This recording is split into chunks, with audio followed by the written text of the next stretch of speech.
Hello, everybody. This is Mr. Laubach. I hope you're having a great day. In this lecture, we are going to go over the U.S. involvement in post-World War I peace process.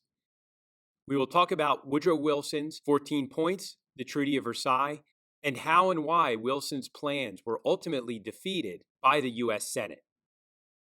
During the war, Wilson never lost sight of his ambition to shape the peace settlement when the war ended.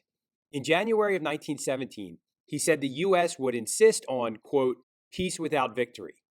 He argued that the fighting in Europe should end with this peace without victory. Wilson explained that victory meant a peace forced on losers who would surely harbor resentment, leading to yet another war. Wilson stated the moral principles he believed necessary for world peace. A year later, he presented Congress a detailed list known as his 14 points, designed to address the causes of World War I and prevent another such world war. Several of the president's 14 points related to specific territorial questions. Here were some of the broad principles of Wilson's 14 points. He felt the world had to recognize freedom of the seas. He believed there should be an end to the practice of secret treaties. All treaties between nations should be disclosed to the world. He believed in a reduction of military buildups, a, quote, impartial adjustment of all colonial claims, self-determination for various nationalities, removal of unfair trade barriers, quote, a general association of nations for the purpose of affording mutual guarantees of political independence and territorial integrity to big and small states alike. This was a reference to Wilson's League of Nations, which was his 14th point. The organization would mediate disputes, supervise arms reduction, and would work together to curb aggressive nations through collective military actions. The League of Nations was an international peacekeeping association. You could think of the United Nations and what NATO is today, very similar in function. Now, when the war had ended in 1918, there were around 20 million people that were killed altogether. Most of them were civilians. The U.S. had only fought in the war for a few months, but nearly 49,000 Americans were killed. Many more were killed due to disease, including a flu epidemic in training camps. The Treaty of Versailles. The peace conference following the armistice took place at the Palace of Versailles, outside of Paris, France. It began in January of 1919. Every nation that had fought on the Allied side in the war was represented. No U.S. president had ever traveled abroad to attend a diplomatic conference prior to this, but President Wilson decided that his personal participation in Versailles was vital to defending his 14 points.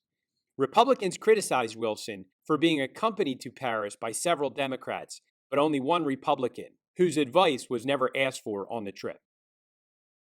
The big four at the conference were Wilson, the leaders of Great Britain, France, and Italy. These four leaders met regularly. Besides Wilson, the other leaders wanted to punish and exact revenge on Germany for World War I.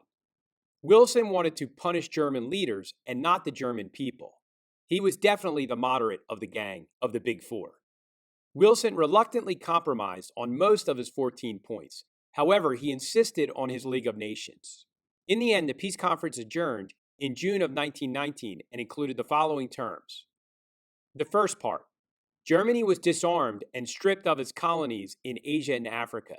Germany was also forced to admit guilt for the war and accept French occupation of the Rhineland for 15 years and pay a total of $33 billion in reparations. The second part. Applying the principle of self-determination, territories once controlled by Germany, Austria-Hungary, and Russia were taken by the Allies. Independence was granted to Estonia, Latvia, Lithuania, Finland, and Poland, and the new nations of Czechoslovakia and Yugoslavia were established. The third part. The signers of the treaty joined the international peace organization called the League of Nations. Article 10 of the covenant or charter of the League called on each nation to stand ready to protect the independence and territorial integrity of the other nations. Now, after the conference, and as with any treaty the United States gets involved in, it must then be approved by the U.S. Senate. This, of course, is in the Constitution. Wilson faced a difficult fight to win Senate approval for the treaty. In the previous 1918 midterm elections, Republicans had won a solid majority of the House and a two-person majority in the Senate. Remember, Wilson was a Democrat.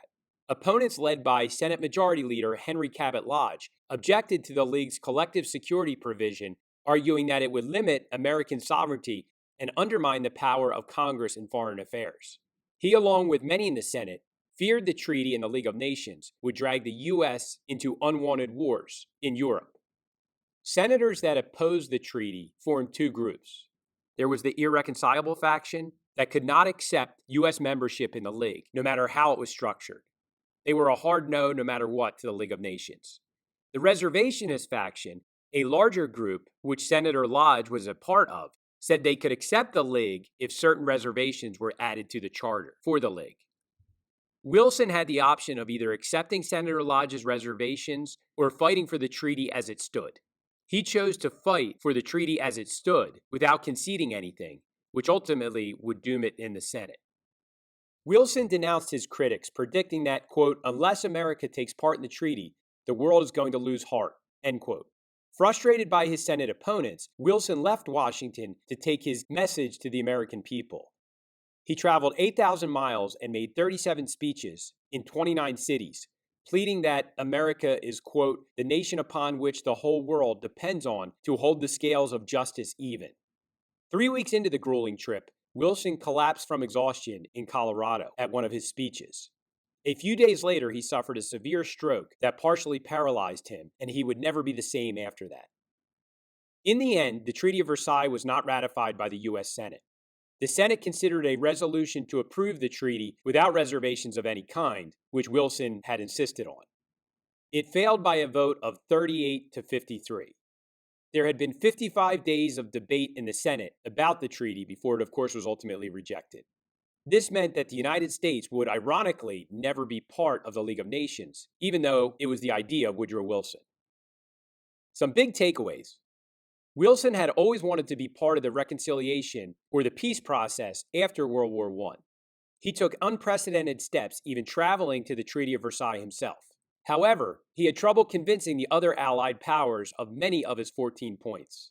The League of Nations was formed, the brainchild of Wilson, of course, but the United States was not a member.